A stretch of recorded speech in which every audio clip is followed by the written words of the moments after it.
Bonjour à tous et bienvenue dans les Royaumes de K. Aujourd'hui, on va vous parler d'araignées. On va vous parler des Spider-Fang, puisque le White Dwarf est sorti, depuis il y a quelques temps, hein, je m'excuse du retard, avec les nouvelles règles pour booster vos araignées. Donc voilà. Donc, comme il y a eu pour les trolls et qu'il y a eu pour les squigs aussi, on a ici un White Dwarf qui va vous proposer une allégeance spéciale pour les araignées, pour pouvoir booster nos braves Spider-Fang. Donc vous savez très bien que les Spider-Fang sont ma première armée à Josimar. C'est aussi une de mes armées totalement préférées. J'aime beaucoup, j'ai déjà une grosse armée, j'ai trop d'Aragnarok d'ailleurs, certains diront, mais voilà. Et j'attendais énormément ces règles. Autant vous dire, je suis pas totalement satisfait, mais en même temps, voilà, je m'y attendais peut-être beaucoup trop. Voilà. Donc, on va voir ça ensemble, et évidemment, on en discutera évidemment dans les commentaires. Alors, donc déjà, niveau historique, c'était très chouette à lire. Donc voilà, ils expliquent vraiment qu'il y a des clans de Spider-Fang vraiment partout dans tous les royaumes. Donc vraiment cool. Et chaque clan en fait va vraiment avoir une façon de vivre, une relation avec les araignées qui vont être totalement différentes. Ici, par rapport aux règles, ils se sont concentrés sur le clan qui vit dans le royaume de la mort, le royaume de Ish. Chiche, excusez-moi, Ish. C'est parce qu'il parle du royaume de la lumière aussi. Luminette, quand on me parle. Donc voilà, dans le royaume de Chiche, excusez-moi. Et on va voir que les règles, en fait, se mettent dedans. Et je vous parlerai après par rapport à la liste que vous connaissez, hein, la liste que je joue d'habitude, ben, est-ce que ça peut changer? On verra. Donc, on va commencer, voilà. Donc, ça s'appelle la tribu des grouilleuses sombres. Des grouilleuses sombres. Parce qu'il y a un Z à la fin. Attention. Qu'est-ce qui se passe? Alors déjà, la première chose, c'est ils ont la règle, ils vont avoir la même règle que les gobelins avaient au départ, les Moonclans, que les squids ont eu, les trolls ont eu, ben maintenant les Spider-Fang l'ont aussi. C'est-à-dire, donc, par rapport au décor. Donc, comment ça marche? À la fin de nos tours, oh, j'ai une araignée qui meurt. À la fin d'un de nos tours, si on a une unité qui a été détruite, en fait, on va lancer un dé. Sur 4+, on va mettre une unité qui va la remplacer, gratuitement, dont la valeur des figurines est égale à la moitié de l'unité de base. C'est-à-dire que si vous avez une unité de 10 qui a été détruite, vous lancez un dé, sur 4+, il y en a 5 qui reviennent. Ça arrondit au supérieur, c'est-à-dire que si vous jouez une unité de 5, arrondi au supérieur, ben, vous en avez 3 qui reviennent. Voilà. Vous les replacez à 12 pouces entièrement du décor. Donc ils doivent quand même revenir près du décor, ce qui est normal. En fait, si vous regardez le décor, c'est vraiment une caverne. Voilà, hop, on voit à travers. C'est une caverne, en fait, où ben, les gobelins, hors de gobelins, sortent grâce à la lune, en fait. Voilà. Donc, et à plus de 3 pouces d'unité ennemie. Donc, les ennemis peuvent le contrer. S'ils entourent votre décor, ben, ça peut se contrer. Mais c'est génial, c'est super intéressant. Évidemment, on n'a pas une armée nombreuse, ni très résistante. On a une armée qui fait mal, mais pas nombreuse ni résistante. C'est vraiment, vraiment, vraiment un plaisir d'avoir cette récurrence de ces unités qui peuvent revenir. Donc ça, déjà, très content, mais ça, on s'en doutait. Hein, les trolls l'avaient eu, les squids l'avaient eu, les Moonclans l'avaient déjà. Heureusement qu'ils l'ont mis pour les Spider-Fang, j'ai envie de dire. Ok. Donc ça, c'est nickel. On va voir après, dans les listes d'armées, ce qui peut être intéressant de jouer, le nombre, du coup, d'araignées qu'on peut jouer. À côté de ça, on va avoir les autres règles. C'est là où je me sens un peu... Vous allez voir. Les règles sont bien. Sont très bien. Il y en a une un peu moins, mais les règles sont bien. Mais comparé aux autres, aux trolls et aux squigs, j'y attendais tellement qu'au final, il y a un petit truc qui me manque en fait. Alors, première chose, une règle bien. Je n'irai pas jusqu'à très bien, j'ai déjà des discussions avec des joueurs trouvent ça très très bien. Moi j'ai un peu de réserve parce que voilà. Donc c'est, attention les noms, gros œuf de la mort de Chiche. Chaque fois qu'une unité Spider-Fang, grouilleuse sombre, amie est affectée par un sort ou un sort persistant, vous pouvez jeter un dé. Donc évidemment, vous ne le faites pas quand c'est vous qui lancez un sort. Ça serait bête. Vous pouvez jeter un dé et sur un 5+, vous ignorez les effets sur cette unité. Alors, c'est bien. C'est une règle très bien. Moi, je trouve pas ça super bien parce que c'est qu'une chance sur 3. Mais effectivement, ça peut être intéressant. Là où je suis un peu triste, c'est qu'on a quand même une armée qui se défend en magie. C'est quand même pas mal. puisque vous avez quand même vos Web Spider Shaman sur Ragnarok qui dissipent. Généralement, on en joue facilement deux. On joue le Madcap Shaman, le Fungoid Shaman pour avoir les points de com supplémentaires. Donc voilà. Mais c'est bien comme règle. Sur 5+, vous ignorez un sort. Les sorts sont vraiment mortels. Hein, vraiment, ça peut faire mal. On voit les idonettes qui peuvent vous bloquer complètement. Surtout que vous devez faire des tests de bravoure. Donc voilà. Donc, qui n'est pas le point fort des Gloomspite. Donc c'est bien. C'est une bonne règle. La règle après, c'est moins top. En fait, c'est top, mais situationnel. Vous allez voir. Attiré par l'aura éthérée. Alors, vous pouvez relancer des jets de touche, des attaques, des armes de mêlée. Alors ça déjà, c'est nickel, c'est cool. Pour les figurines Skitterstrong. Alors les Skitterstrong, c'est quoi? C'est les araignées qui peuvent venir par en dessous, qui n'ont pas de gobelins sur eux. Voilà. Donc effectivement, j'en joue plusieurs dans mon armée. J'en joue 2. C'est intéressant. C'est des unités très intéressantes. Et le fait de relancer les jets de touche, c'est très fort. Mais pourquoi situationnel, alors vous allez me dire? Parce que ça ne s'arrête pas là, malheureusement. On rejette les jets de touche des attaques des armes mêlées. Ici, la cible est un sorcier ou un prêtre. Alors oui, il y a des sorciers. Oui, il y a des prêtres. Oui, ça peut être intéressant. Mais, malheureusement, pas tout le temps. Et malheureusement, votre Skitterstrong, vous n'avez pas spécialement envie de l'envoyer sur un petit prêtre qui se balade. Vous avez envie de l'envoyer pour faire mal, quoi. Alors voilà. C'est une règle qui est bien, on va la prendre, c'est cool, mais malheureusement c'est situationnel et je trouve ça fort dommage. Voilà. Ça, c'est les deux aptitudes de base. On va passer aux aptitudes de commandement. Et là, c'est l'aptitude de commandement que je comprends pas. En fait. Vous pouvez utiliser cette aptitude de commandement au début de votre phase de mouvement. Si vous le faites, choisissez une unité de Spider-Fang, ami, entièrement située à 12 pas au moins d'un héros, jusque-là pas de problème. Jusqu'à votre prochaine phase de héros, cette unité peut battre en retraite, et malgré tout charger plus tard au même tour. Là, je ne comprends pas. Parce qu'au final, on a une armée qui va vite, on a une armée qui va généralement choisir ses cibles, donc une armée qui, comme je les appelle, une armée missile, donc tu dois faire très mal, sinon t'es mort, t'as pas le temps de fuir, et si tu fuis, c'est pas pour recharger après. Ou alors c'est vraiment, j'ai chargé, et puis seulement le tour d'après, donc si on a un double tour, c'est cool, si on n'a pas de double tour, voilà, reparti pour recharger autre chose. Enfin voilà. Moi personnellement, cette règle m'a beaucoup déçu, je ne la trouve pas super intéressante. Je peux me tromper, n'hésitez pas en commentaire à me dire des situations, ça peut être bien et tout. Allez-y, franchement, moi je ne demande que ça, vous savez que c'est mon armée de cœur, donc... mais personnellement, je trouve vraiment pas ça intéressant avec les Spider-Fang. Attention, avec d'autres armées, c'est super intéressant. Par exemple, les Squid, qui ont cette règle-là, vu qu'ils ont des bonus quand ils chargent, ils font des blessures mortelles quand ils chargent, c'est intéressant. Ici, on fait rien. Donc, voilà. Le trait de commandement, alors là, j'ai été aussi déçu. Déçu. Une fois par bataille. Voilà. Rien que ça a fait toute ma déception.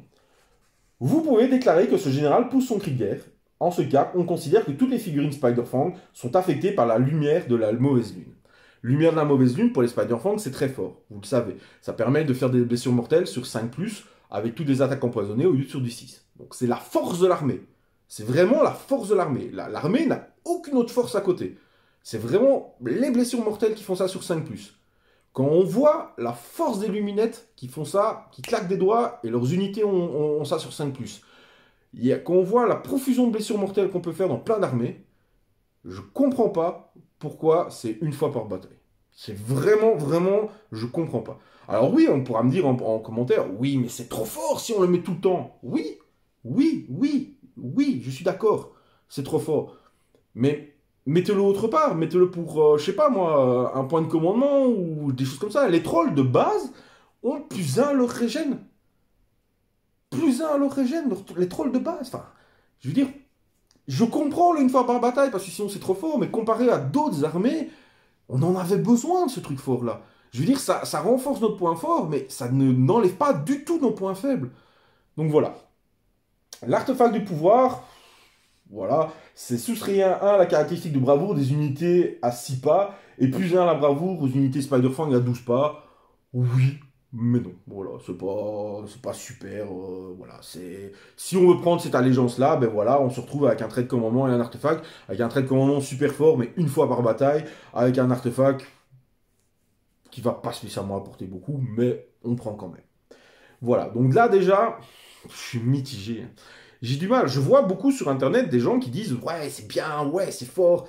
Oui, mais alors peut-être que je m'attendais à trop. Peut-être que mon cœur de Spider-Fang, mon amour pour ces petites araignées dans Age of Sigmar s'attendait à trop. Oui, mais il me manque quelque chose. On va passer au bataillon. Peut-être que les bataillons vont changer tout ça. Qui sait? Donc les bataillons, on va retrouver plus ou moins des bataillons qui ressemblent très fort aux bataillons qu'il y a déjà dans le bouquin de base.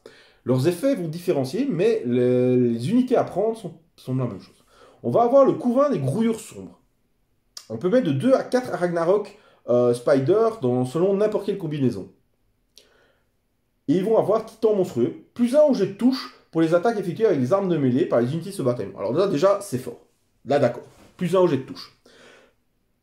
Là où c'est dommage, je vais être embêtant, hein, mais là où c'est dommage, c'est que l'attaque empoisonnée ne bénéficiera pas de son plus 1. Vous avez plus 1 pour toucher, ok, mais ça restera du 6. Ça restera du 5 si vous avez la lune ou l'artefact tout près de vous. Même avec le plus 1 pour toucher. Alors c'est très fort pour les pattes d'araignée, parce que les pattes d'araignée, il faut qu'elles arrivent à toucher.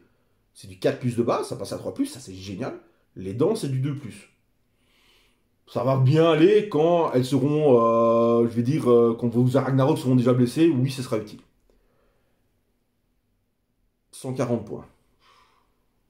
C'est plus cher que celui qui est dans le Battletome Gloomspite Gitz, pourtant qui est intéressant aussi. On va voir.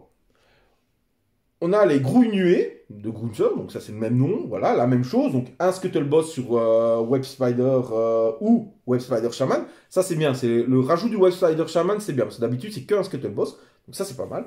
3 plus unité de Spider Rider, vous allez en jouer, donc il n'y a pas de souci.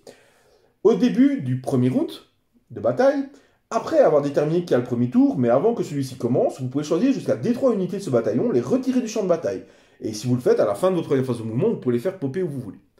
C'est très bien, c'est pas mal, c'est chouette, c'est fort, mais, parce que j'aime bien mettre des mais, hein, vous allez voir, la même chose, le même bataillon dans Gloomspite Gitz donnait plus 2 en mouvement. Et personnellement, je préfère le plus 2 en mouvement. Parce que vous pouvez arriver n'importe où sur le champ de bataille, c'est très bien. C'est très fort. C'est pour ça que je joue 2 Skill Strong de base. Donc c'est très fort. Vous avez votre armée qui va s'éparpiller. Et ça, c'est pas bon du tout. Vos unités comme ça doivent rester, vos Spider Riders doivent rester près de votre Web Spider Shaman. Votre Web Spider Shaman, ce sera votre général. Il a une aura de 24 pas qui donne plus de en bravoure. Vos bannières vous donneront plus 2, ce qui fait que vos unités vont avoir 8 en bravoure. Vous devez rester dans ces 24 pouces de votre Shaman. Si vous vous balancez un peu partout sur la table, c'est pas bon. C'est vraiment pas bon. Vous avez besoin de rester aussi à côté de votre mec qui a votre personnage qui va avoir l'artefact du totem qui donne les blessures mortelles sur 5+. Donc oui, et puis si vous faites, c'est encore un D3, donc c'est même pas fixe, vous faites une unité, ah j'ai une unité qui va aller, voilà. Alors oui, ça peut être pratique pour aller choper contre certaines armées, pour aller choper des trucs, enfin, ça peut être pas mal, pour préserver aussi, si vous jouez, je sais pas, moi, contre du Zench, vous dites, oh, il va me sniper à mort, ok, il commence, ben, avant qu'il commence, hop, je me balance D3 dans la toile, hop, vous ne nous aurez pas, vous ne nous voyez pas, et après on vient, on espère faire une bonne charge. Donc oui, ça peut être utile. Mais je préfère le plus de mouvement. Voilà, donc c'est un bon truc, mais situationnel, contre certaines armées, pas contre toutes. Et c'est 140 points. Plus cher que l'autre bataillon. Le dernier, de 2 à 3 Skitter Strong, à la fin de votre phase de mouvement, au lieu de bouger, vous pouvez le faire partir par la toile. Et la faire revenir n'importe où à 9 pas. Alors c'est pas mal, mais de nouveau, l'autre était plus intéressant avant. Donc voilà, les chars de bataillon sont bien, mais le problème c'est que moi j'ai tendance à les comparer avec celles que j'utilise dans le bouquin Gloomspite Gitz. Et pour moins cher, je trouve les effets aussi bien, voire un peu mieux en fait. Donc voilà. Maintenant, franchement, vous allez jouer cette allégeance quand vous jouez Spider-Fang. Pourquoi ? Tout simplement parce qu'il n'y a pas d'allégeance Spider-Fan dans le bouquin de Gloomspite Git. Donc les règles qui sont là, elles sont gratos. Donc voilà. La seule chose qui va m'embêter, c'est l'artefact obligatoire. L'artefact obligatoire, ben, ça va me forcer à le mettre. Et le problème, c'est que j'ai mes 2 persos qui ont déjà 2 artefacts qui leur sont utiles. Donc je vous rappelle ma liste. C'est 2 Web Spider Shaman sur Ragnarok. C'est un Scuttle Boss sur Araignée Géante. C'est 2 x 10 araignées. C'est 3 x 5. Et 2 Skitterstrong araignées. Et j'ai 2 bataillons. Donc, 2 bataillons, heureusement, va me permettre de mettre 3 artefacts. Donc je peux encore mettre cet artefact-là. Bon, il n'est pas top, mais sur mon 3e perso. Donc mes 3 persos auront leur artefact. Donc ça, c'est intéressant. À voir si je vais incorporer des artefacts de ce bataillon, des bataillons ici. J'avoue que ben, le plus 1 pour toucher, ça peut être intéressant. Le grounuet, je vais le tester. Hein, donc je vais enlever plusieurs mouvements à mes troupes. Et je vais essayer de le mettre pour se redéployer. Un des 3 unités. Ça a testé, franchement, ça peut être intéressant contre pas mal d'armées. Mais voilà. Donc, combien jouer vos unités? Alors mes unités, je vais pour l'instant tester en 3 x 5 et 2 x 10. Pour que mes unités de 10 reviennent par 5, mes unités de 5 reviennent par 3. J'ai vu des listes qui jouaient par 15. Ça peut être intéressant parce que vous en revenez par 8, ce qui est quand même encore assez fort pour faire encore des dégâts après. Donc ça peut être intéressant. C'est à tester aussi, pourquoi pas. J'aime bien multiplier les petites unités parce que les petites unités peuvent prendre les objectifs. Je ne dois pas m'en occuper, donc voilà. Donc c'est à tester. Je trouve cette allégeance intéressante. Elle est vraiment intéressante. Je la trouve plus faible que celle des Squig et des Trolls, clairement. Mais il y a des choses à faire avec. Donc, comme vous savez, hein, moi je testerai de toute façon, j'adore, c'est mes Spider-Fang. Là, c'est ma première impression. Évidemment, si mon impression change, et elle va changer parce que je pense que ce sera intéressant, évidemment, après mes premières parties, vous aurez de toute façon une nouvelle vidéo avec mes commentaires parties. Évidemment, je ne vais pas dire des règles comme ça et dire oh, j'aime pas, j'aime bien, j'aime pas, si je ne vais pas tester, évidemment, clairement. Donc, je le répète, elles sont bien les règles. Je pense un peu plus faibles que celles des Squig et des Trolls, mais elles sont bien. Voilà. Je ne critique pas, je suis juste déçu de certaines choses, mais on verra. Pourquoi pas. Ça peut être chouette. Donc voilà, c'était la vidéo sur mes Spider-Fang. Si vous avez, vous avez des idées, si vous avez ah mais moi je jouerais bien ça, ou mais moi je pense que la règle, si dans cette situation-là c'est cool, ben c'est cool, on va discuter. Discutez-en dans les commentaires, hein, voilà, pas besoin de balancer des pouces rouges parce que vous n'êtes pas d'accord avec moi. On est là pour discuter et c'est ça qui est chouette. Je suis là pour partager avec vous. Donc voilà, j'espère que ça vous a plu. En tout cas, moi c'est une vidéo qui me tient à cœur évidemment parce que c'est mon armée de cœur et évidemment.